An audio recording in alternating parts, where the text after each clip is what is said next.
at the quiet edge where sand gives way to reef. Just as our eyes are ready to wander on, the ocean offers a quiet lesson in attention. To the casual glance, there is nothing, and yet something is here, watching, waiting. A peacock flounder pressed flat against the coral has become the world itself. It wears its name well. The eyed side of its body is scattered with pale blue rings and spots, like tiny peacock feathers drifting through its skin. Ornate, intricate, and yet deployed entirely in the service of disappearing. With both eyes resting gently on one side, tilted upward toward the world above, they flicker like tiny lanterns in still water, each one open, quietly aware of everything that surrounds it. It is not born this way. As a small fry, it was perfectly symmetrical, drifting through the open sea, identical to countless others.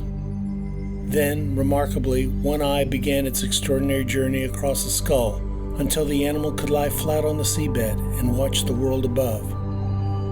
A quiet, exquisite transformation, shaped not by choice, but by the relentless necessity of survival. And now the skin defers to the world around it. In moments, it repaints its entire surface, spots soften and rings dissolve into texture. It does not merely hide among its surroundings, it becomes them, a refusal to impose itself upon the world, a willingness to meet it exactly as it is. The flounder does not chase.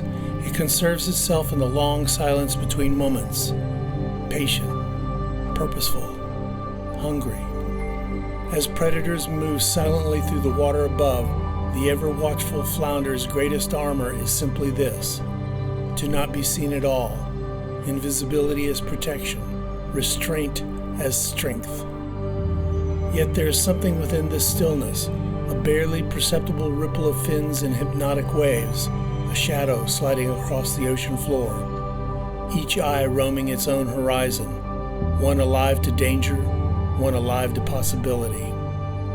This is the quiet form of consciousness, not anxious, not scattered, simply awake. When a shadow falls, the flounder does not flee. Its pattern deepens, outline softens, and then presses closer still to the earth. No struggle, no panic, only an immediate, graceful meeting of what has arrived. In nature, the will to survive often looks exactly like this. Not force, but fluency. All things have dependence. The reef shelters the prey sustains the flounder feeds the hunters above. In death, those hunters in turn nourish the reef. Each is a condition for the other.